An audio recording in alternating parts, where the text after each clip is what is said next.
The introduction for the Jay and Keith Show is currently under construction. We appreciate your patience as we strive to build a better podcast for tomorrow, today.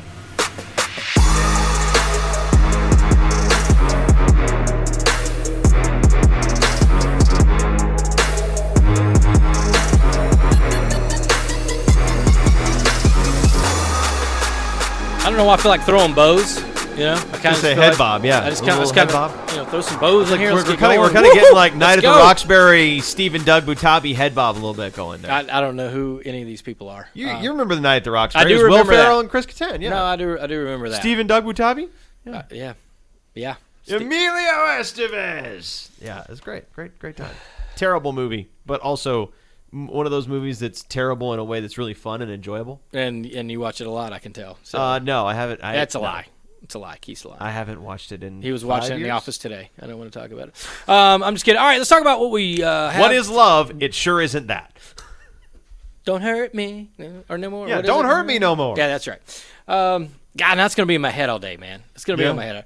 Let me tell you what's not going to hurt anymore is Benavia Jenkins, because I've gotten out of the way, and I'm set her up for you to get spiked on. That's basically what I've done. So the volleyball parlance is the setter has put this on a cloud for the hitter. See, and she is going to, as she did her whole career at Florida, has knocked it out, and as a head coach at ETSU, they are rolling right now, 10 of 11, right? Very, very good. 10 of 11, 4-0 in the SoCon. Yep. Big series coming up this weekend with 2 trips. Western Carolina, UNCG, both pretty good squads. So this will be another big measuring stick for that group. But they already beat the preseason favorite in Brooks, so I think they will be pretty all right. That went over Wofford. I was like, oh, they might be pretty good. And I think it's clear that they're very good, and they're very good as a team. Yeah, last weekend they were at Sanford Mercer. Then for another road swing, they're at, I think, UNCG first, then Western Carolina. So, back-to-back road weekends, 10 of 11, kind of rock and rolling. If you've not heard her speak before, great personality. She likes to have a lot of fun, always smiling and laughing no matter when you see her. Now, I'm not in practice when she's yelling at people, so I'm not sure if she's smiling then. But as far as around the office and after games and all that, just great to deal with. She's going to wrap up our show. Our middle segment, we're going to do the new thing. We're going to do Say What? Say What? Yes. Okay. Say what? There it was. I was waiting on that. What? That I did not set up on a cloud, apparently, for you. No, you did not. And then the first segment, and I don't know if we'll do this very often. I mean, it's not a week. I don't know. We'll see. Inside the Dome, Doc Sander randomly today said, hey, I've been told there's a lot of Twitter fodder about football and a lot of questions out there about some things. Can you get some of the questions? And I was like, yes. I said I can reach out to a lot of the people that I follow that I know are doing that. There are several diehards in there that yes, you have had some back and forth with. Really more of forth than back, I guess, at times. Yeah, true. But I did. But hey, people got to vent. People are mad. People are passionate. We would rather you care than not care.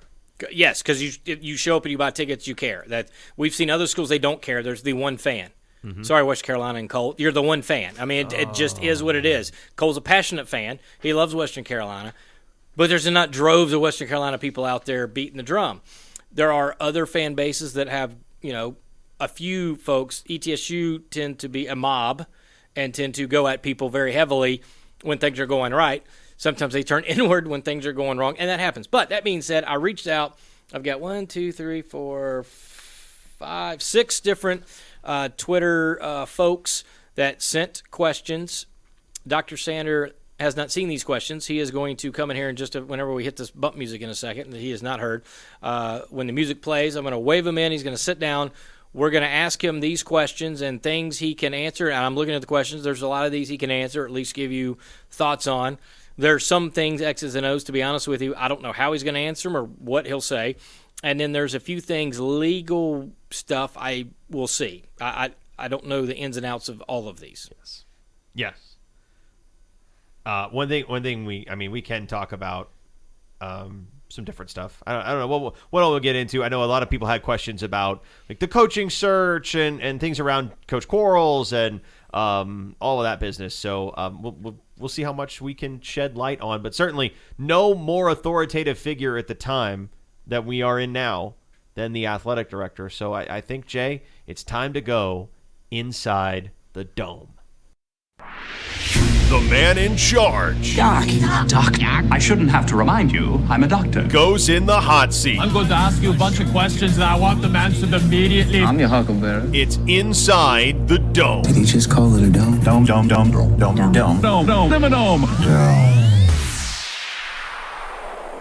All right, it's Jay, it's Keith, it's Dr. Sander, the athletic director here at ETSU, and a new segment called Inside the Dome. Didn't you just hear that? I did. It was a nice job by you. Nice. I spent like 20 minutes on that. It was good. It was a good 20 minutes. You told me we were doing this, and I was like, hey, we should probably put something together for the AD. And did we? We did. No, we did. I'm just kidding. Yes, we did. I paid attention. All right, that being said, I'm Jay, he's Keith. That's Dr. Sander. Doc?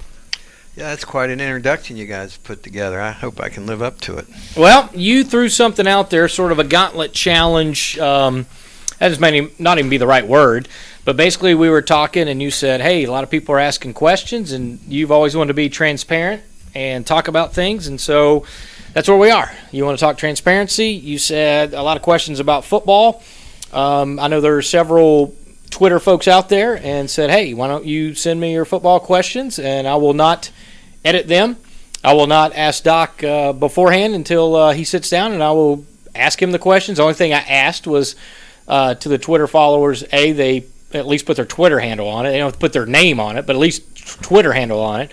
And then 2, nothing derogatory. Just keep it clean. You can be upset or whatever, but just keep it clean. That was my only thing, because otherwise, I can't do what we need to do. So, and I'm going to go how they came in to me in order of questions, and then me and Keith will fire at you, and you answer at will is what we've been told is going to happen here. What do you think of that? Yeah, no, that's good. And so anybody that's listening that has questions, just reach out to Jay, and we'll do this. How often are we going to do this, Jay? We'll see how it goes. A week or two. I don't know if it'll be a weekly thing, but certainly as questions come in, I can save them, and we can do an Inside the Dome and answer questions. So I'm going to start with at Slightly Off Keys. And so his questions are all kind of building off the same thing. The first is the previous AD was dedicated to the FCS model, ETSU staying in the SoCon. That being said, do you see ETSU just as an FCS school in the future? Well, I think the landscape of college athletics is really in turmoil right now. So I'm not sure what anything's going to look like in the future, whether there will be what we see as FCS right now, if that'll be the way it is in 3 or 4 or 5 years. So I think for the immediate future, I don't see any real major initiative to really change from where we are right now. I think the cost of going FBS is really it really keeps us from seriously talking about going FBS. I mean, the stadium isn't big enough. Just the cost. I know I have friends who programs have gone from FCS to FBS. One of my good friends is Wood Seelig, who's the AD at Old Dominion, and I don't want to put words in his mouth, but I think if you ask him again, I think they'd go. We were doing pretty good when we were FCS, and our basketball program was really good, and our other sports are really good. And there was a pretty serious drain on resources when school goes in FBS. Now, and I'm sure a lot of people here, look at App State and, say, well, ETSU could be having those kind of results. But I think, that horse is out of the barn. Decision was made 20 years ago to get to that point, and I think right now the landscape's changed so dramatically to get to where they are. And I think even at FBS you're going to have a bifurcated model in the future. So I think you'll see the Power 5 guys just continually do everything. They'll do everything within their power to make a bigger differentiation, a bigger gap between the FCS, the Power 5 guys and the Group of 5 guys. So, and the question came in kind of, can ETSU do? And you said App State, James Madison on the FBS level. And Yeah, I would argue, I just looked up the student fee. Yeah, I mean, in James Madison's budget, and I know Jeff Bourne and I are very, very good friends. Jeff Bourne's the AD at JMU, and of course, we were in the same conference when I was at, VCU, and Jeff was at JMU. I mean, their athletic budget is about $48 million a year. It's more than a lot of when they were FCS, their budget was more than a lot of the FBS programs. I know that James Madison's probably had a $6 million bigger budget than Old Dominion, and Old Dominion was FBS and Madison was FBS, but they've made a major initiative. They spent tons of money, and like you mentioned, I think their student fee is basically supported their program for a long time, and their students are basically paying a couple $1,000s a year to have that program. $23.31 per student at 20,070 kids. It's over $46 million. I just did the math. Right, and so so you think that's their student fee revenue, and then you whatever other revenues they have on there, they've got a pretty substantial budget. It just doesn't work here. I want to, before we get to the next question, you have a lot of connections in the athletic administration world, and people I've talked to, whether it's administrators, it's reporters who have very deep connections to university administrators around the country. They're all talking about basically everything in Division I is on the table in terms of splitting the Power Five and the Group of Five, or removing college football from NCAA purview. All these things. What's that chatter like, and what is the chatter particularly like among FCS and the 1AAA, the non-football administrators who maybe could get left behind by the Power Five in pursuit of the almighty dollar here? Well, yeah, I mean, but it's always been a problem. It's always been an issue. I can remember back in 1986 and 87, there was a fear that the Power Five and the football playing guys were just going to separate from the NCAA. Way back when, I remember Vic Bubas, who was our commissioner, way back when we were in the Sun Belt. He worked really hard to try to build relationships with, at that time.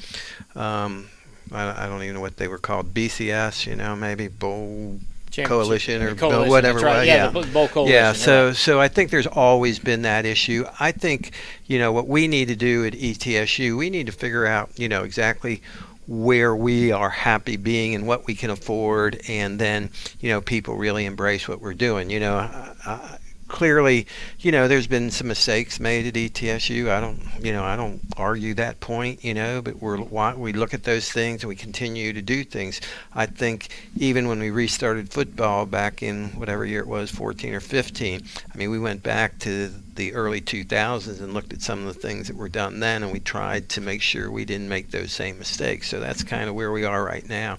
We need to position ourselves so we're in the best possible spot for the resources that we have available to us, and where we are. So that's what we're trying to do right now. The next question is the last one from Slightly Off Keys. You obviously don't envision yourself doing this in 10 years. So you are tasked with finding a successor for yourself. Is FBS experience something you would want in the next athletic director at East Tennessee State? I'd want somebody that's really a good leader. I think that's the most important thing. I think somebody that's smart, somebody that has a lot of understanding of where college athletics are going, whether they have FBS experience or not. I'm not sure that that's a critical component, but I think somebody that's led, somebody that's made decisions, somebody that has been able to understand the processes that are needed to be successful, somebody that can build, on the things that are here and continue to create a culture that, embraces our student athletes clearly, but also the community. I think we have a great opportunity here, and this is one of our focus right now, is to really focus on our student athletes and having a great great experience for them. But I think our community, if we can kind of come together, I think that was one of the things that, and I probably shouldn't say this, but I will. When Coach Forbes was here, I think that was really a time when people were really feeling good about things and came together and really supported ETSU and everything, not just basketball. But I think, basketball was kind of the cornerstone of all that support. We changed our marks. We did all those sort of things, and people were really excited. Football was building. So I think, hopefully we can, look at some of the things that have been problematic over the last few years, understand what those were, correct those, and move forward with vision and enthusiasm. Coach, got a lot of questions. We're talking with Dr. Richard Sander, Inside the Dome, Jay and Keith with you, and we've asked Twitter Buck followers, faithful people that are very passionate Buck fans is probably a good way to word it, that have been asking questions. So we asked him to ask him directly, Dr. Sander, to answer. He's not read any of these. We're reading them to him live. And ETSU Buckeye, I'm going to combine because ETSU Buckeye and at Thomas Stokes 3 and at Scott Lawson have asked similar. So I'm going to kind of ask them kind of together, but I'll ask what they said individually so that they know that I asked their specific question. The first one was last season when ETSU performed a coaching search, there were a lot of names that were leaked. Sources close to the department confirmed candidates who were interviewed. Coral seemed to be a surprise hire to many. There were rumors that he never interviewed for the position. Can you shed some light on that as AD process? Now, to follow up on that, Thomas says that he heard from two entirely different people that Corals did not apply or interview for the coaching position. And would you be willing to accept a FOIA request to kill all the rumors, or can you just address the rumors right now?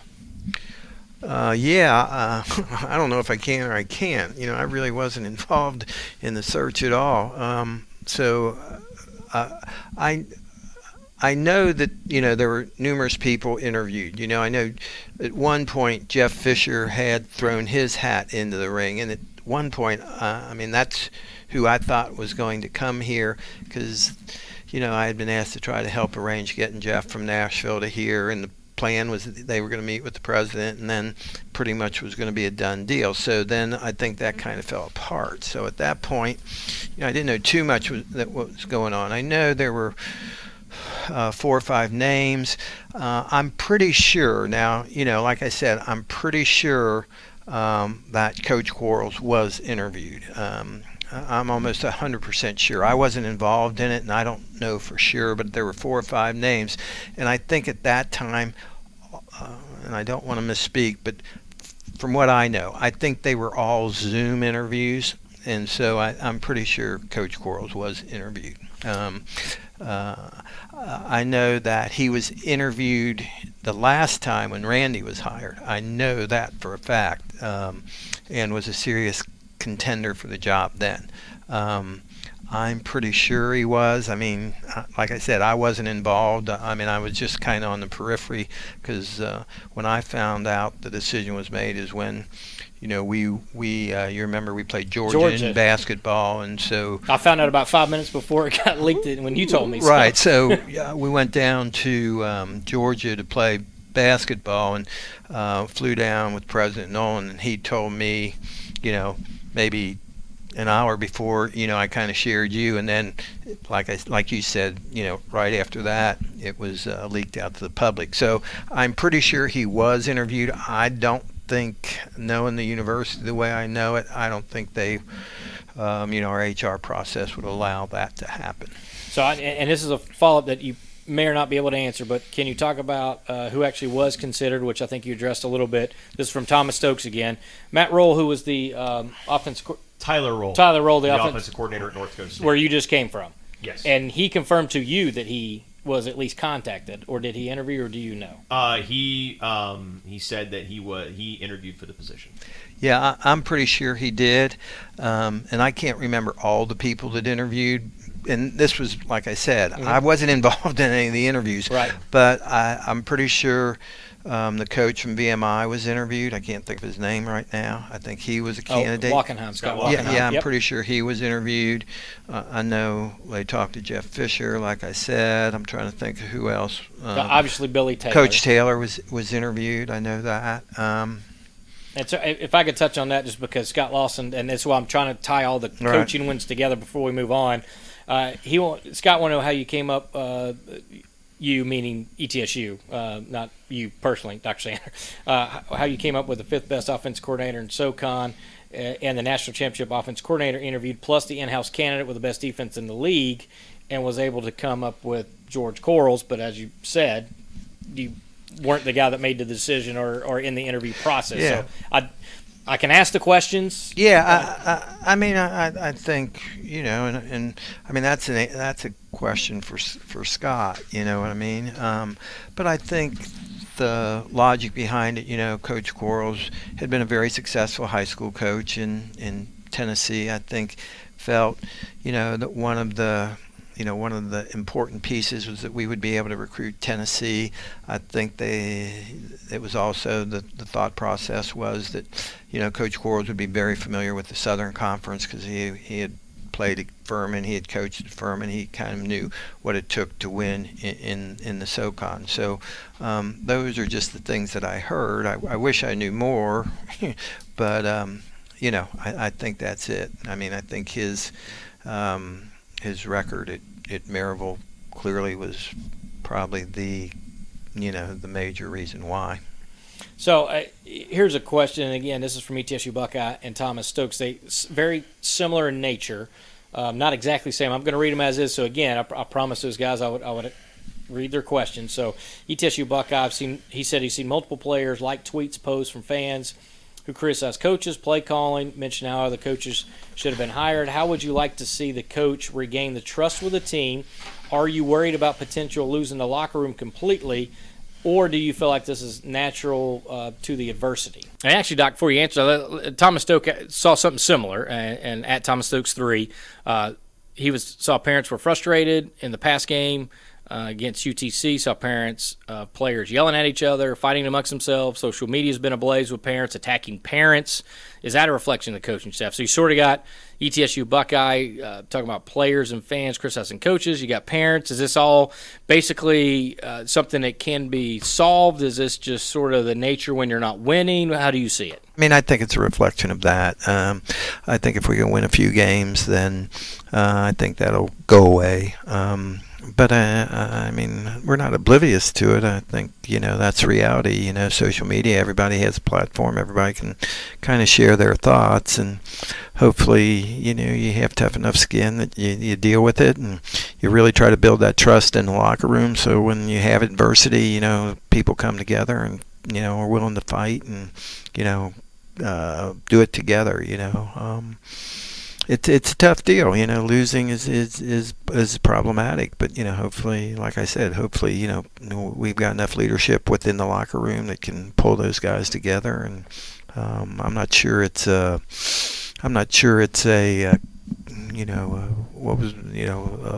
factor of the coaches. I just think it's a factor of not winning games, and those coaches haven't been here that long to really build that unity so they can fight together. Hopefully that'll be built, and eventually, when you have a blip in the radar, you can get through that. The next question from Thomas Stokes: you want ETSU football to be NDSU, consistent success, or Sam Houston State follows the face of the earth? I feel like that's like a one-word answer. Yes. Yeah, NDSU. Yeah, right. Yeah. I mean, but clearly they've got a great tradition. They've built it over the years. They were really good at Division II. They were good now, and that's part of what they've been able to build over the years. I think one of the things people got to realize, this program is really young, and it's funny. I'll never forget when Carl, was recruiting kids before we ever had played a game. I kind of he asked me to speak to the parents, and I told him kind of my vision, and I said, we'd do this the first year, second year, we'd do this, and by the fourth year, we're in business. We're going to win the conference championship and go to the FCS playoffs. And after, the session, Carl came to me. He said, "Hey, Doc, can you kind of downplay the expectations?" You temper that down. But the reality of it is, in the fourth year, we did win the conference and go to the FCS playoffs. And I hope, we've had a lot of success, and pretty quick, considering, in 2013 we didn't even own a football, So I'm not making excuses. I'm not saying anything. I want to win. I think our fans want to win. But, we've had a lot of success, so hopefully we can, get back to that. All right, last question from Thomas, and we'll get to the mutiny. Why does it seem like football is kind of half done? The faded conference banners still do not have last year's championship on it. Looks like other schools have already unveiled their conference championship banners and have them up. Yeah, that's my fault. I take full credit for that because I think when I kind of came in, there was some plan to move forward with that. But as we looked at it, there were some fairly challenging issues that were out there because of the way the banners were put up. And, so we have a plan, and we wanted to get through this season. We are going to recognize the 2021 SoCon championship team, at homecoming and put some things up there to recognize that. But the long-term plan is to do something that will last a whole lot longer than those banners that were put up because they faded and, probably wasn't a great way to do that starting out. So we're going to paint that, that facade of the lower, part of the stadium, and I think that'll last a lot longer. It'll look better, and that's kind of the plans. But the reason it hasn't been done, that I kind of put a hold on that because I didn't think we had the right plan. I got a question from the Mutiny. They want to talk about football, X's and O's, which I know is your field of expertise. It is. Yes, very much so. Last year, ETSU outscored opponents 425-295. Came into the new season being told there would be a high-powered offense. Yet to see it except against Robert Morris, who hasn't really exactly lit the world on fire. What's the breakdown and what needs to change? I think I could kind of try to be funny and say, I think we need to, go to the full court press and get after people and run and jump. That's kind of what I know. Right? Yeah, pull the goalie and do that kind of thing. Clearly, the offense has struggled. A lot of new faces, I guess, a lot of new faces in the offensive line, and I think last year just a lot of things came together. You had Quay and, the ability to run the ball, I think, opened a lot of other things up. Clearly, we haven't we haven't had that kind of ground game this year, so I think that's kind of impacted our ability to throw the ball. And, the other thing I think last year's team was really good at is we really didn't make many mistakes, and so no penalties and no turnovers, and the margin of victory is so small that, you just can't do those things. We've had some of those this year, so hopefully we'll get that straightened out, and, but I really don't know the answer, to be perfectly honest. I could probably elaborate a lot more on basketball than I could on football. And so X's and O's, that's I could draw some, but when I played, back in the day, the offense had looked a whole lot different than they do today. Yeah, give it a couple weeks and we might squeeze in some hoops. Yeah, exactly. We can talk more about hoops. But, I just hope people kind of give Coach Quarles a chance to, really implement his style and his offense, and hopefully we'll get better and better at it as time goes on.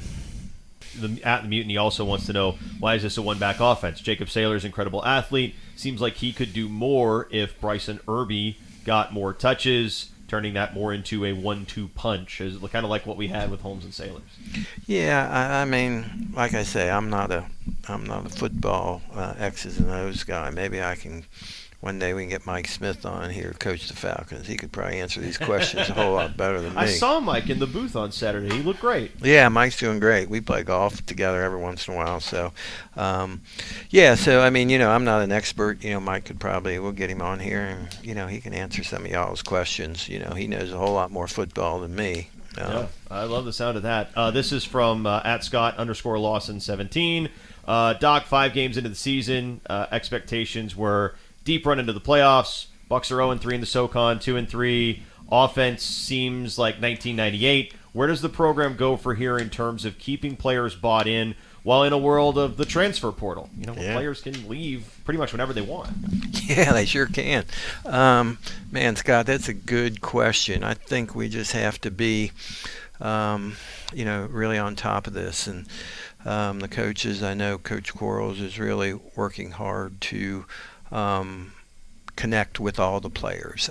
So much of dealing with today's student athletes is communication and being, upfront with them and building the trust with them. I think, when I talk to coaches across the country, and, I'm more, like I said, I'm clearly more connected to basketball coaches and football coaches, but as I talk to, coaches across the country, they all talk about the same thing, exactly the question that you're asking, Scott, and they just continually emphasize it's all about building trust with the players, of communicating with them, of knowing them as a person and really getting to understand them and being very intentional and very almost vulnerable when you talk to them, to let them know how much you're connected with them, what you're trying to do, and but that's a process that just doesn't happen. And so I know Coach Quarles is working really hard. All our coaches are. But in today's world, Scott, I hate to talk. I think everybody knows Forbes and I are good friends. I talked to Steve, and he says that the transfer portal is just basically changing college athletics to the degree of, you go out and you recruit a player, you really hard, and you think you have a great relationship with them, you think you got them, and then one of the schools here in the SEC will just come in and drop $400,000 or $500,000 on them, and all that time that you spent recruiting that kid and his family and everybody around him is just kind of wasted. And I think that's kind of where we are right now with all the players. I think there is this thought, this idea that they can go somewhere else and get a better deal, for lack of a better term. And so you really have to work really, really hard. And those are one of the things we're trying to do right now. Today, I met with some of our student athletes, and it was really interesting to hear their take on things. And so I'm trying to meet with them in small groups to kind of get a feel for, what their thoughts are, what they care about, what's important to them. And as we do that, hopefully we can develop, programs and processes and ways to make them really connected to ETSU and ETSU football for football, but for just about everything. And it was really interesting because Josh Taylor is one of our basketball players, and he was there, and he was saying the reason he came here, he could have gone, and he was at Georgia, and he was saying that other Power 5 places recruited him, but the reason he came here is he felt that Coach Oliver and the people here really cared about him more as a person than as just a guy who could get rebounds and score buckets. So that's what we have to do, and of course everybody wants to win. We do need to win. I don't think there's any question. We do need to win. That's part of having a good experience for our student athletes.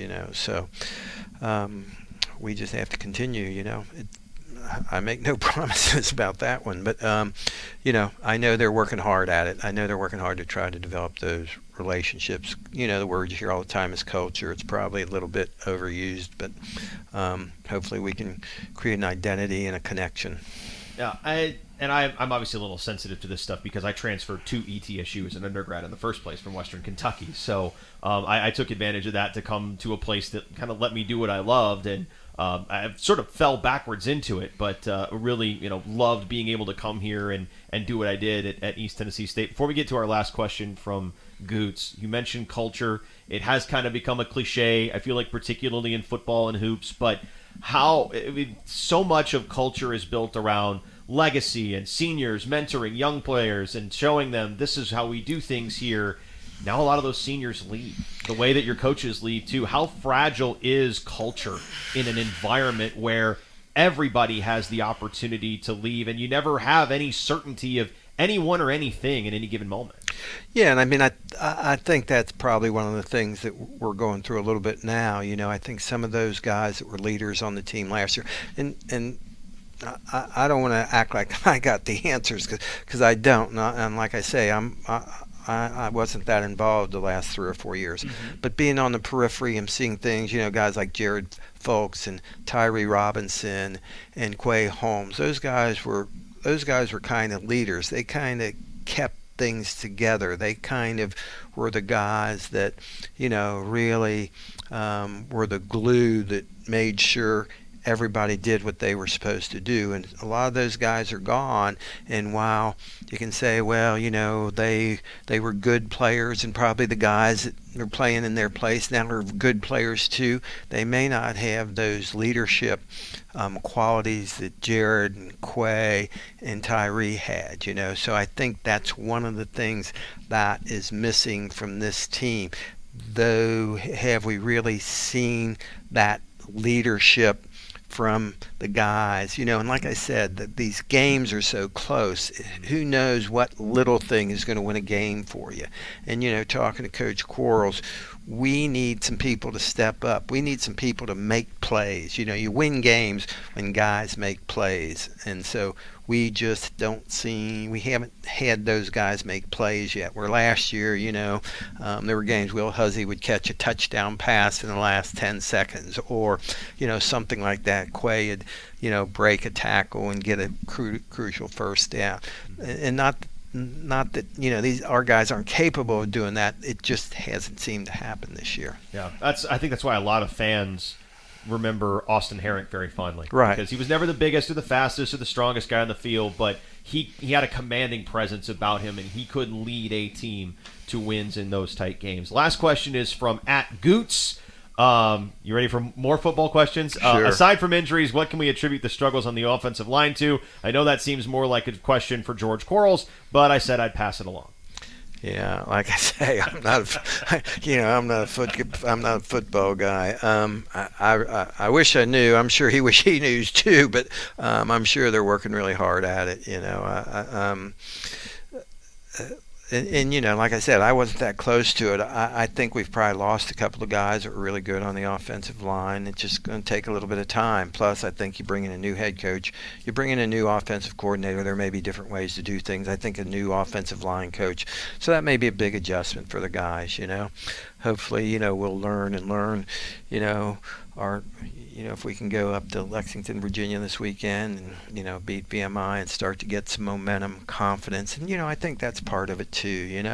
It's amazing what confidence and belief can do. And, we lost that game to the Citadel. Did that shake our confidence a little bit? And we come back and, Furman again, we right there, can we win it? And we just start to, are we losing confidence? It's amazing how games are kind of won by belief in yourself and just saying, I'm going to make this play or whatever, So, like I say, I wish I knew. I wish I could go down there and help. I could teach them how to shoot free throws, but I'm not sure I can teach them how to pass block or run block, So I know we're working hard at it. Yeah, that's it's interesting. All these one-score games, there does feel like a lot of parity in the Southern Conference. Obviously, ETSU has ridden that roller coaster. There have been years where they've all gone one way. There have been years where they've all gone the other way. What's it like to compete in that environment? From an administrative standpoint, you're trying to build a team that can sort of rise above that fray. But how much fun is it week to week to go in not knowing what you're going to get in terms of an outcome, because every game comes down to the fourth quarter? Yeah, well, I think last year was, an example of games coming down to the fourth quarter and us making plays. This year we just haven't done it, it's tough, but it's also kind of, it's kind of exciting. Every game's, you go in there and you're not sure, but you're going to be in there and you're just so close. And so hopefully, we can just get over that hump, get a couple of W's under our belt, and then guys have the confidence to go out there and play. like I said earlier, I think there's been some things, ETSU could have done different. I think there are some things we could have done better, some mistakes that we made.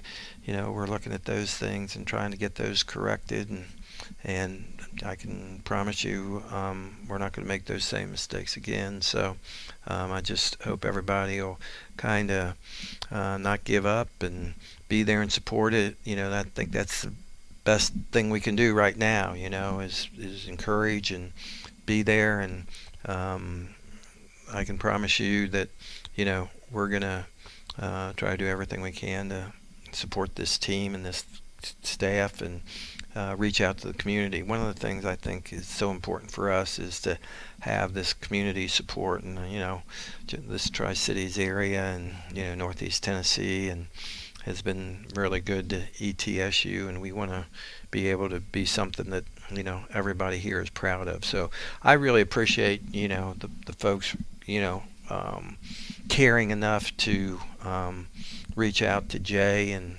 have these questions, and I'll answer what I can when I can. Some of the answers a lot of them I don't have answers to, but I'll tell you what I know. Yeah, I think we've grilled you enough. I don't know where Jay went. Maybe he just couldn't take the heat. I don't know. But Doc Sander inside the dome here on the Jay and Keith Show. All right. Oh, sorry. Now, first of all, hey, you're back. A man can't go to the bathroom? Yeah, exactly. In the middle of a conversation with the athletic director? No, you can't. Come on, you've been in enough 9 a.m. meetings. You've been in enough 9 a.m. meetings to know that it is impolite, and you will be frowned upon for conducting such activity during the meeting. All right, so that's going to wrap it up, Doc. That's all the questions we had so far. Appreciate you taking the time. Our first Inside the Dome. Keith, first one for you, too. And, I don't know, depending on how this goes, we're certainly going to do more of these. I don't know that it's a weekly thing, Doc, but depending on how questions come up or concerns or people want to send questions to me, to Keith, to you, whoever, direct message, whatever they want to do, even put it out there on the Twitter sphere. I think we've tried to set up, and why you did this was just, try to be honest, try to be transparent. You don't have all the answers, and there's certain things, let's be honest, they could ask that legally speaking, you may not be able to say stuff, but if you can comment on things, I think you've at least shown that you're willing to do that. Yeah, and I appreciate the people. I know some people are frustrated, and that I get it. They care. I'd much rather have people care than not care. So, do we always feel comfortable with people asking these questions? Probably not. But we're going to try to answer them the best we can, and I acknowledge mistakes have been made. We're going to try to do the best we can and look at what has happened in the past and hopefully do better. So people have ideas about how we can do better. Hey, tell me. I'm clearly not the smartest guy in the area, but trying to do what we can. Say what? Oh yeah, not Dr. Sander, by the way. That is for our new segment. I probably should have played something else and then played that. Might should have. What you want to do it again? Say what? You're having way too much fun with the instant replay. Actually, no. You haven't even begun to have fun with the instant replay. I've seen you have fun with the instant replay. Yeah, this is tame. This is tame. This is like a 4 on a scale of 1 to 10. All right, new segment. Say what? So we play quotes from around the world of sports. We'll include today we have 6. 4 of them are audio. 2 of them will be read, but we have 6 quotes from the world of sports. I love a dramatic reading. And we start with the new ball coach, the young ball coach. Steve Spurrier was the old ball coach, right? I think this guy might be the new ball coach. Man, you guys think I'm going to tell you what we're going to do with our offense and our team?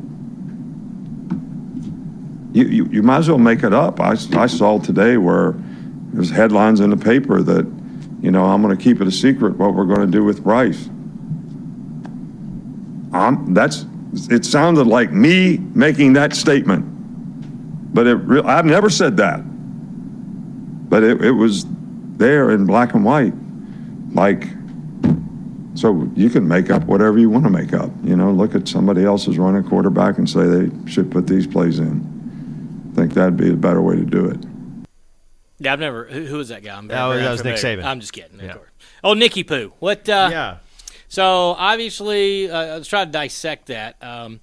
Somebody wrote in print, if I'm paraphrasing here, somebody wrote in print what they were going to do or not do with his quarterback situation.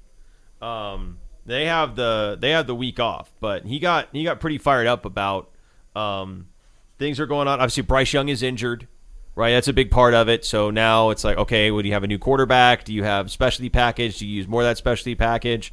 And he got frustrated because people are interpreting things that he hasn't said. Like they're just assuming things. He's assuming that he's going to keep it under wraps what they're going to do with Bryce Young, what they're going to do with the quarterbacks until the day of the game. It's probably actually a fair assumption, but he treats it like he's being quoted or having had said that in the past. Him being mad at the media. A tale as old as time. I mean, we're in the media. Mm-hmm. I think he hates us. Yeah. The Jan Key show specifically on its third episode. I agree. We are rat poison. Okay. We are rat. We are the most poisonous of rat poison. All right. Next quote comes from someone we know well, talking about someone we're a big fan of. It's someone we are a big fan of, talking about someone we're a big fan of. In practice, it's just fun watching him fly around. He got a lot of energy. Chandler don't talk too much on the field. He just let his play do the talking, but he's a ball player for sure, and it's fun to be around him, especially when he's playing and making plays and flying around the way he does. So that's about Chandler Martin. That's ETSU linebacker Jalen Porter talking about fellow freshman linebacker Chandler Martin. I agree, and I don't know if he talks a lot on the field or not. It's hard to say since I'm in the booth, but I will say he does not strike me as a extrovert just running down the hallways yelling at people, high-fiving everybody. Now, not that he doesn't like his teammates, not that he won't talk to you, not that he's a young man that isn't well-mannered or anything like that, but he does not come across that way. But he does, on the football field, run around with angry intentions. He plays with he saves all that energy that he'd normally have in conversation, and he plays with that energy. And so it just filters out to the rest of the team. I think it's clear the guys love playing with him. The veterans love. When I asked Jalen that question on Monday at the press conference, and he had a smile on his face, like he's like, "Yeah, I'm ready to talk about this guy. This guy needs a little shine." Chandler Martin was phenomenal on Saturday. In the first half especially, just hits with such explosiveness when he gets to the football. Whoever's got the football is in for a very rough 45 seconds. It is interesting because I asked Coach, defense coordinator, linebacker coach Billy Taylor, who could he compare Chandler Martin to, and he really struggled. And normally he doesn't. Normally he can give me, because he knows I can delve into the 90s players through, the ones that have currently played to kind of know the comparison. And he just struggled, and he finally said, Chandler's kind of in his own category, but I don't know if I can say that because he's not played a game yet. And when you say that, sometimes people expect a lot. But clearly Billy Taylor saw something in Chandler Martin to say, he's pretty good, and I don't know if he's going to be Mario Hankerson, the all-time leading tackler in school history. If he's going to be Dylan Weigel, more of a current one. Is he going? He's definitely not old man Jared Folks, right? He's certainly younger, and the body's held up a little more. Is he going to be kind of Donovan Manuel-esque? Weigel was different than Manuel. Is he Colton Lakes? I don't know. He didn't have, really anything he could come up with there. But still, it has been but to see what he's done on the linebacking side, that second level, and then what Elijah Hussey's done on the third level, those two are having an incredible All-American type seasons. Yes. I got another question. You want to talk about confidence, quiet confidence. He didn't say much, but he said a lot at the same time. Here's the quote. He's a really great player. If I was never born, I think he would deserve the first spot. End quote. That's from Victor Wembanyama, the projected first overall pick in the 2023 NBA draft, discussing projected number 2 pick Scoot Henderson. If I was never born, I think he deserved to be the number 1 overall pick. Say what? Wow. No, that's confidence. That is a ton of confidence. I respect him. He's a great player. I'm better than he is. Yeah, and if I wasn't on this planet, If I didn't exist, probably he'd be number one. Maybe he'd probably be number one. I yeah. mean, just I think it's he'd not be even number one. like for sure. It was almost like, if I wasn't here, I guess he'd be number one. It's like I think he would deserve it. Yeah. Yeah, I mean, but wow. Now, listen, a lot of people don't get to that point if they don't believe in themselves, right? Mm-hmm. There's a lot of that where my mother told me one time, nobody will love you if you don't love yourself. Yeah. And then she immediately regretted that and then told me nobody loves me more than me. And I was like, well, you told me to love myself, so I don't understand. You can't talk to me both ways, Mom. What are we talking about here? So, wow. Brazen, and I love it. I'm here for it. So Wembanyama played in his first game for G League Ignite. He had 37 points in the game. In his pro debut, go ahead. Yeah, that was very impressive. I'm looking for the other numbers because he also had some other numbers. I think it was like 5 blocks. Yeah, it was 5 blocks and 7 threes. I mean, that's a good day. I'm not gonna lie. That's he's if you're gonna back it up, or if you're gonna talk it, at least back it. At least he didn't come out 2 for 14. And, right. Yeah, I'll give him that. He's 7'5". I'm trying to fathom a 7'5" tall human. Yeah. I guess Kenny George was 7'7", 7'6". Okay, yeah. But that was a long time ago. Yeah. Let's get back into football, shall we? How about some shenanigans on Monday Night Football? And here comes a stoppage in play because someone has run on the field with a smoke bomb that is pink, and he's running up the sideline. Now a couple of Rams come over there and make the tackle. Head first into the player who has taken the field, and he's in a cloud of pink smoke so you can't see him, and now on him are a couple of security guards. Kevin, I think this is becoming a thing. We got the pink smoke coming again. This is one of those gender reveals. Somebody at home's having a girl.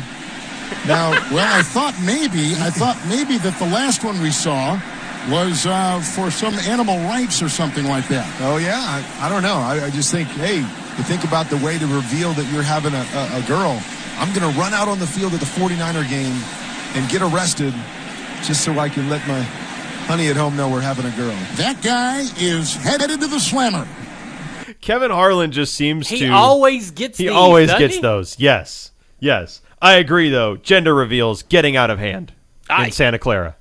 Way better than mine. I did like a cake. I mean, or something. No, cake's fine. Like, cake's good. Some people are doing, like, they're firing off ordnance in the desert and starting wildfires. Like, I mean, just way too much out west. I'm too fat not to eat cake, so I went with cake. Agreed. Yeah, I don't know. But yeah, Kevin, it's kind of like anytime you want a dramatic finish, your old David Jackson up in a chair and say, call it. And then he gets those. Somehow he gets every one of those games. And it's like Gus Johnson on the NCAA basketball tournament. Like when he was doing NCAA basketball, he had all those games. Now he's on Fox Football. He's not getting as many, because he does my beloved Big Ten, but still not getting that many big games. But yes, Kevin Harlan, whenever there is something go awry, he's always on the Westwood One call. Yes. And he's great at it. He leans in.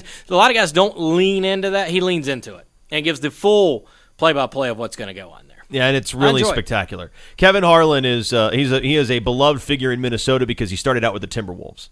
Easy rider. That was a big tagline he had back in the day. Yes, it was. And he was really, really fun. And now they hate him because he does like the Packers or something. So I have no idea. Yeah, I think he does the Packers on a normal basis. Anyways. Maybe.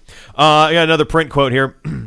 Quote, Aaron Judge is the new clean home run king. All the young kids who watched Aaron Judge set the single-season record for home runs, you finally have someone to revere. No more trying to explain to you how someone could possibly hit 73 home runs. End quote from Roger Maris Jr. on Aaron Judge's 60-second home run last night.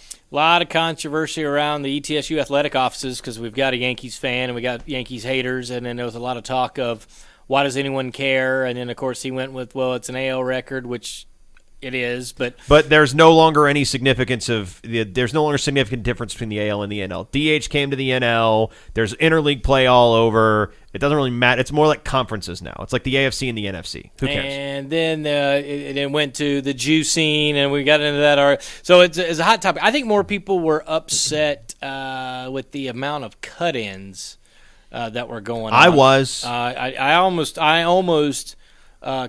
did a cut in too. I had it clipped for a second, and I was just going to randomly play on the board just in the middle of this for Aaron Judge, but I did it because he hadn't hit 62, and then he hit 62, so I didn't think it was as funny, so I didn't do it. But yes, the amount of cut-ins, I think they went a little overboard. Sean McDonough, I don't know if you have that one. Sean McDonough lost it because I guess it was Clemson Wake was in overtime, and he did a cut-in, and he said on air, "Guys, can we wait till the game's over? We're in overtime here before we cut in again." Upset visually, and rightfully too. so.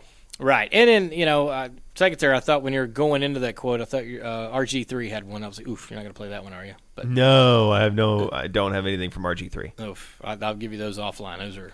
Yeah, no, most of RG3's tweets should probably not be tweeted. Oh, no, this was said on air. This was an innuendo, one of those innuendos. He also does those as well, and those should probably not be on air. Yeah, the old innuendos. Okay. He's being followed around by a Shiba Inu with a baseball bat. If you know what that means, welcome to the internet. Honestly, who cares about Aaron? I think if this were happening, people care about him. If he played for the Tigers, would anyone care? Yeah. Somebody care. A person would care. A person would care. Yeah. The owner of the Tigers, what is it, Peter Illich now, that inherited the team from Mike? He'd probably be trying in Detroit, Keith. He'd probably be trying to trade Judge for a king's ransom right now. Well, month past the trade deadline. Listen, like most good Cubs fans, once June hits, I watch Canadian football. So I can't really. That's a good call. Man of taste. Yeah, very upset that the Elks are the new name, but I get what they did for Edmonton. But the logo does look good. It does. As far as rebrands go, a lot of those go wrong. That one went right. And people don't come at me on being a fair weather Elks fan. I can go Warren Moon on you. We can go back to the Warren Moon days and talk about some of the players. Anyways. Yeah. But my take on it is MLB didn't care at the time when Barry Bonds and Mark McGwire and Sammy Sosa were setting home run records, so why should I? That's kind of my stance on it. We got one more? We got one more from one of your favorite people in the universe. We've got to be a program that we bring guys in, we develop guys, and then, they leave in 4 years. The graduate transfers, we won't have access to those guys. Again, not an excuse, but it is what it is. And I think the landscape in college football has changed, to your point. I think a lot of teams now, what they do is they say, okay, we're losing 13 seniors this year. We're losing 14 seniors this year. So instead of going out like you used to and get 14 freshmen and developing them through your program, you may get 5 or 6 freshmen, and then the rest of them, you're bringing in older guys who are, again, not coming from, these guys are coming from West Virginia, Virginia Tech, guys that have played. So that makes it real difficult. It really does. And I think it's something that we're going to have to continue to address and continue to look at from a program and really from the top down in terms of how we want to approach this transfer portal and how we find our niche within that. Do you know who that was? That was Josh Conklin. So my first inclination, the first sentence he said I thought was Conklin. And then in the middle there, when he said West Virginia Tech, my mind went to another coach, which would have been the other one I thought you would go with. But I was going to go with that's Josh Conklin on his coach's show, which you can find on the Wofford Terriers YouTube channel. I encourage you to go. Which since he won't call you back, you'll have to get good quotes from there as opposed to him. Wow. He's the only coach in the league that doesn't call us. I thought Mike Gallagher was going to burn the place down when he found out that he was not going to talk to us. Okay. Which is why Gallagher is a flamethrower anytime you say Josh Conklin's name. And I will say this. I would say it's interesting to me that this is year 4 of the transfer portal in earnest, and coaches are still trying to figure out how exactly they want to deal with it and approach it. Nobody has any clear answers. Certainly not at this level where your turnover is almost baked in at the top end of your roster. So the biggest issue with a couple SoCon schools, like for VMI, it's been decimated. They don't have there's no grad school program. It's awful. Wofford only has 1 or 2 selected postgraduate degrees, and generally they're not things that athletes would go in, from what I was told. I don't know what those are. But basketball, for an example, they lost 3 or 4 graduate trips. Storm Murphy, for an example, and said, well, there are a couple guys that went to Chattanooga, yeah. There's nothing to – where would they go? Like they can't – like, unfortunately, they've done their 4 years. And to me, guy graduates in 4 years and has a degree from a university, and I'll use Tremont Shorts as an example, got his degree, did everything he could at ETSU. They want to go somewhere. I don't have an issue with that. Now, I see why some fans could have an issue with that. Mm-hmm. My general concern is the guy that was here for a year, didn't get his immediate playing time, and then go and took now maybe a 2-year guy. I don't know. Donovan Manuel tried to go up. I don't think it's worked out real well for him. I don't know if Donovan got his degree. I know Traymon did, so that's why when a lot of people were talking about Traymon, I was like, well, he got his degree. He got 2 championships. He did the best he could, and he's going to LSU. Like, that's hard for me to sit there and say, what do you criticize him for? Mm-hmm. But for Wofford, it's a little it's not a little, it is tougher because of the lack of postgraduate degrees. For VMI, it's impossible. Yeah. There's nothing. For Citadel, they're starting to figure out, hey, we can sell these guys on living in Charleston. Yes. And you don't have to wear the uniform. You can live off post if you're in graduate school. Yep. So you're not doing the cadet life. Right. And so that's an easy sell. But for a couple schools, and I know people are probably, if you're driving, running off the road because I'm semi-defending Josh Conklin here. I mean, he honestly, I think for him it is very difficult because he's got to get guys that are 1 or 2 years that's got a couple years left. Right. He's not going to be able to get a 4-year guy. And I don't know that that's specifically what he's talking about, just in that bite. But he is making a point that I think a lot of people are. If you're bringing 15, 20, say bring in 25 freshmen, and at the end of the year, because of either academics, transferring, whatever, you lose 10 of those guys. Well, if you bring another 25 freshmen in and you lose another 10, well, all of a sudden you're way behind. You can't get mature. And so nowadays, because guys are leaving not just 4 or 5, generally speaking, you lose 4 or 5 guys out of every class because of other stuff besides of football. It's just general attrition. Yeah. Yes. Now you're losing 10 to 12 extra guys, and now all of a sudden that's where the issue comes into play for Josh Conklin and those guys. But I think people are still trying to figure out how to navigate, and I think coaches are ingrained. Well, and he said it, we're going to get freshmen, we're going to develop, we're going to do whatever, we're going to develop. It's the system, and those are harder to do, I think, at a certain level. Well, it's one thing to go get those players. It's another thing to get them to buy into the point that they stay. And this is something that separates North Dakota State. And I don't mean to make every connection to NDSU, right? But it's the standard bearer for the level. I was just there for 6 years. I saw all this up close. North Dakota State brings in a ton of high school players, and they develop those players, and they get them bought in. And I was talking with David Lilly, the head men's soccer coach, about this the other day. You have to find, in this time where athletes have mobility that is similar to that of regular college students, which is, philosophically, they are regular college students who happen to play a high-level sport.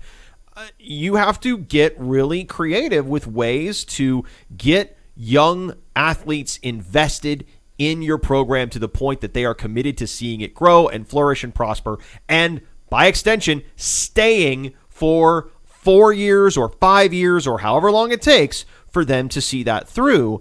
And that is something that I think everybody has to come to a little bit differently. Some schools have been really, really good at it. Some sports at schools that maybe aren't football, those programs have been really, really good at doing that. But a lot of places haven't figured out how it is that they're going to bring in those young players and keep them there for 3, 4, 5 years so that you can maximize their potential instead of losing 10 to 15 guys every year. Because North Dakota State, they figured it out. They lose maybe 2 guys off the roster every year. They lost Jabril Cox as a grad transfer to LSU. Adam Cofield went to Western Kentucky. It didn't really work out for him.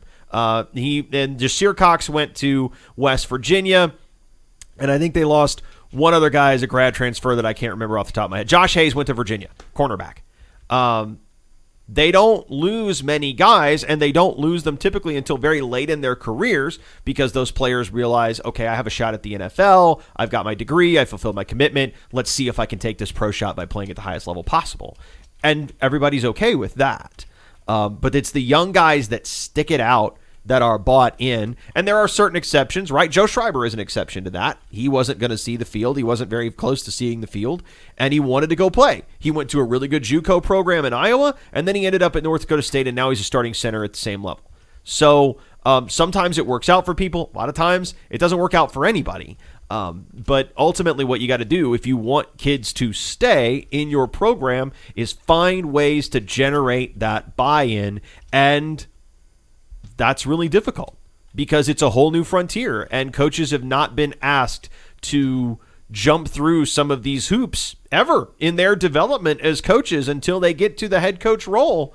They've never had to do that before. And so I think the next generation of college football head coaches that will matriculate up the system over the next 10 years will probably be better at that than the coaches that are there right now. But it's still something that those guys are going to have to adapt to. That's like you matriculate. Yeah. I knew you would like that one. I knew you'd like that. It's one of the few ones I know. That's what I was excited about it. So yeah, I feel like we got when on the NDSU broadcast we did a word of the day with Jeff Culhane. Oh yeah. We did a word of the day. I think we got to give me a word of the day, and I will give you a word of the day, and we will work those in during the podcast. Well, it would be the fourth word of the day because I have 3 fans that send me their words of the day already. Oh, okay. But you'll know their words because it's completely. Like enamel was the other day, and I had to talk about how white the helmets were, like the enamel of Matt Williams' teeth. The enamel finish, yeah. Yeah, so there's ways. I mean, it's not as fun. I think we would come up with more fun words, but they definitely pernicious. Ooh, I like pernicious. Good one, yeah. See if you can use that one on Thursday. Okay, yeah. All right, so that is the news segment. Say what? There you have it. Say what? Say what? You're really going to have fun with that. I am. I'm going to have fun with it. We'll figure it out. All right. When we come, not when we come back. We're not going anywhere. I need to get up. Get out. Let Benavia get in here. She has waited patiently in the green room. Do we have a green room? We have a hallway. Your office is our green room because the studio is adjoined to your new office. It is. I do have a new office that overlooks the bathroom. Who are we honoring with our green room? Because we honored the green. We had the honorary green room in Fargo. Mm-hmm. We have a green room now. Who is John Stevens? It's not even close. Johnny Stevens. Johnny. Oh yeah. Still Ensign John Stevens, or is he promoted? Was he like lieutenant? He got promoted. Is he lieutenant commander, captain? Now that I'm not a Navy guy, so I know it's 04, but I'd have to go back and look at that. He's an 04. Yeah. Well, once we get his rank, we will make it the John Stevens honorary green room. Yes, I agree.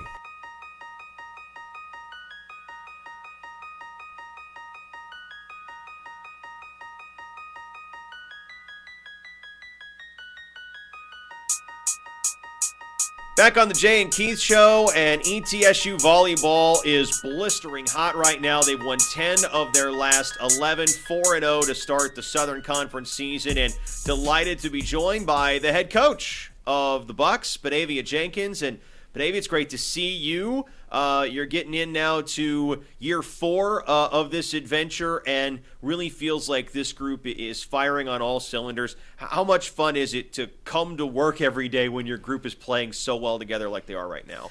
Well, of course, it's great. We have some really good players this year, not just what they're doing on the court, but just off the court, just young ladies that want to be a part of this program, that's bought into the program, great personalities, so we just have fun a lot in practice as well. So it just makes a coach's job a little bit easier. I look at this group and I look at the stats and the standing because I haven't had the chance to sit down and really drill down into film or video or watch much yet because I just got back to campus.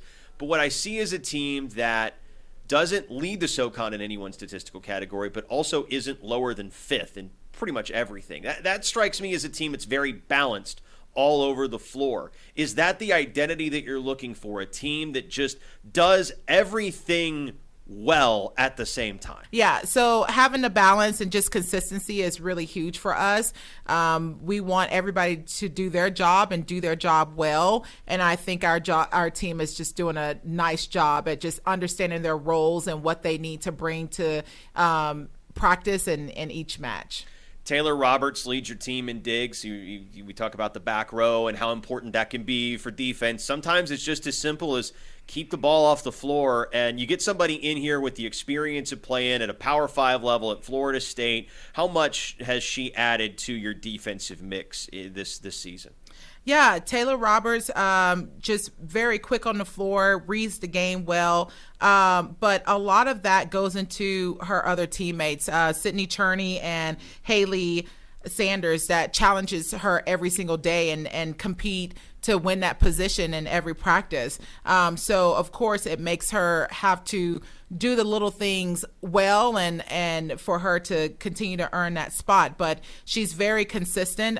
She makes the big digs. Her attitude on the court is great. I mean, she's just a gritty player, fun to play with, fun to be around, and it just makes it a lot easier just to want to be on the court with her. This team is so young. A ton of freshmen and sophomores. Yeah. I feel like a player like Taylor, a player like London Kaufman, who's been around for a little bit in the program. Those are players that are really important to help set a culture and set a standard for this group. How valuable have your leaders been, whether it's London, Olivia Cunningham, Taylor Roberts, down the list, your older players that have been, whether it's in this program or in Division I volleyball for a really long time, how important has that leadership been in getting this talented group of young players to play well together? Yeah, I think this is all about our culture. We've been working on this for 4 years. So London Kaufman, Olivia Cunningham, Lauren Hatch, Sydney Cherney, they came in with me my first year. And so that culture that we've been building, and they're a part of the leadership committee as well. So it really just helped our freshmen and our younger players pretty much dive in because they're just great leaders across the board. London was the SoCon Defensive Player of the Week this week, has been really, really strong for you in the front row. How much does just having that dominant middle help your other players to find where they can best excel, especially front row defense, blocking the ball, and maybe taking some pressure off of those back row players? Yeah, so London has dived into her role. And she's a senior. She's given everything that she has. So we work a lot on blocking, a lot on eye sequence in our gym. And I think it just finally clicked with her. So we tell her, like, hey, you can be one of the top middles in this conference. You just have to make sure we're taking care of the, X, Y's, and Z's. And I think she's bought into her role on the court and she's executing. What's your relationship like with her? As you've been here as long as she has, and she was here when you got here, more or less. A player that was signed, letter of intent, came in as part of your first recruiting class that kind of was and kind of wasn't yours, because that's how it goes when you get hired as a new head coach somewhere. What's your relationship grown like with London, and what kind of person has she become? Yeah, since I really trained the middles in the gym, our relationship is it's nothing less than complicated. London and I have grown to have that. In the beginning, I think she probably would say that coach was super tough on her, very hard. And but now as a senior, she understands what I'm asking. She's able to communicate with me and just, open up with other things, and not just with volleyball, just life in general. She's my girl. I know I can count on her if I'm like, hey, can you I need Whitley to step up. I need you to talk to Whitley. And she's like, I got you, coach. So she stepped up into this leadership role, and our relationship is great. Benavia Jenkins, ETSU head volleyball coach, is our guest on the Jay and Keith show. And I feel like it's got to be really interesting to have a position group that you work especially with when you're also the head coach, because you think about it in basketball terms, usually the position coach is the good guy, and the head coach has to draw the hard line and get after it a little bit. Right. So how do you play that balancing act, coaching a position as well as being the one in charge? I have no problem being in charge. But I think I've built a solid foundation with each of my student athletes, and like all of them aren't coached the same. I have to stroke them all differently, but I think for me, I'm very consistent in how I train the middles and how I train the team. So I think there's a lot of respect between myself and my coaching staff and our players. Benavia, you brought up an interesting point with London, that you had to kind of get on her a little bit early in her career. Yeah. And I feel like coaches do that because it comes from a place of, I brought you here for a reason. The reason is because I think you have enormous potential, and I need you to get to where I think you can be. And so you get on players when you think they're not performing at the level that they are capable of. How challenging is it to get players to buy into that? And how bought into that message of, I'm going to get after you, but it's because I believe in your talent? How bought in is this young group that you've got around you? Well, I think for me, that's one thing that I talk a lot about in my recruiting process, that I'm a tough coach. I'm going to push you, and you'll figure it out fast if this is a culture you want to be a part of, if you don't want to be a part of it. So we try to be very honest in that recruiting process. So the players that we have here now, they want to be pushed. They want to be coached. They're bought into what we're teaching in the gym. So I think one thing that I try my best to do is still remember them as who they are as people versus what they do for me as a player. So if it was a tough practice, I would get on them in practice, but once that last ball is dropping, we're walking around shagging balls and tearing down the nets, we're talking about things outside of volleyball. So we don't try to, carry on, oh, it's such a bad practice. It's like, no. So what did you do today in school? How's your family? So tell me about your dog or whatever. Like, we try to have different conversations to let them know, like, hey, I know that I'm in this authoritative position as your coach, but I'm also human. And I have your back, and I care about you more as a person than as a player. Working with young people keeps you young as well. Have you stayed up on some trends? Like, have you been introduced to some stuff by your players from those conversations? Yeah, I wouldn't say that I like the trends. But yes, they say a lot of things throughout practice that I have no clue, but it's funny. But there's still a part of me that's still old school. But yes, they got me into this TikTok thing. And sometimes I can just go in a dark hole with that, and I'm trying not to be a part of that. But yeah, I'm learning some, different dance moves because my team likes to dance. So that's fun too. But yeah. I'm looking forward to the ETSU volleyball TikTok account then. Awesome. I know what you mean though. Like, you can go just down a rabbit hole, lying in bed at night. It's 10:30. You're getting ready to go to sleep. You should probably be asleep. Yep. And you're just flipping through videos of people putting Southern accents on their cats. Yes. It's that kind of thing.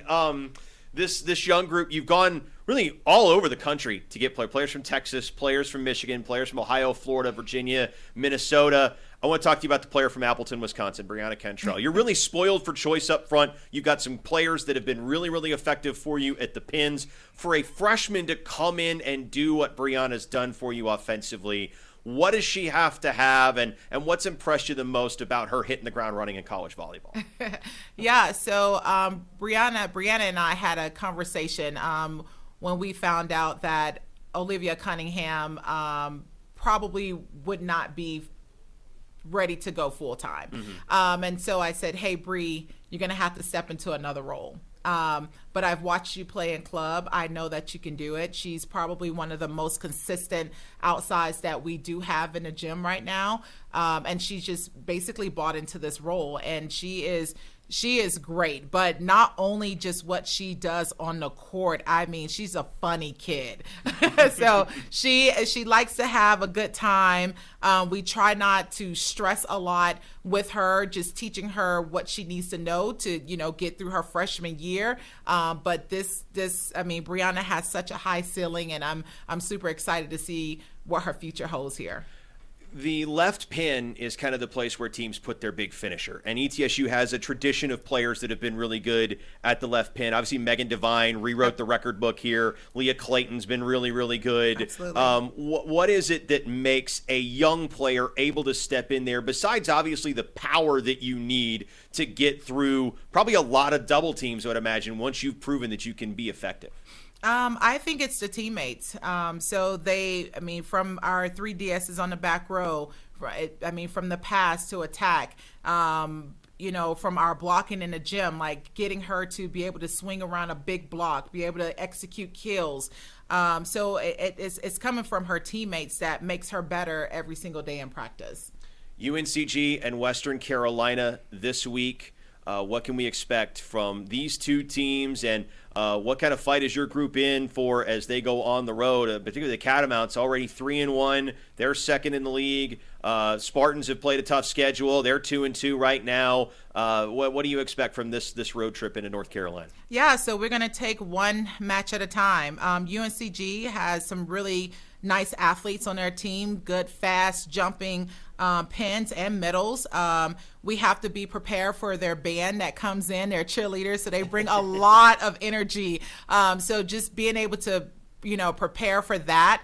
So we'll play some loud music in the gym just so they can be able to, focus through all the distractions there. WCU, they've, took down NC State and Wake Forest. So two ACC teams, and they're looking great this year. I think we just have to, focus on our game, stay consistent, and hopefully it works for the best for us. The fourth-year head volleyball coach at ETSU is off to a 4-0 start in SoCon play. Benavia Jenkins with us on the Jay and Keith Show. Benavia, great to sit down with you. Looking forward to working with you a great deal over the next 8-10 weeks. And, hey, maybe even a little bit longer, knock on wood. Yeah. We'll see how it goes. But appreciate you, and we'll see you on TikTok soon, I guess. Thank you.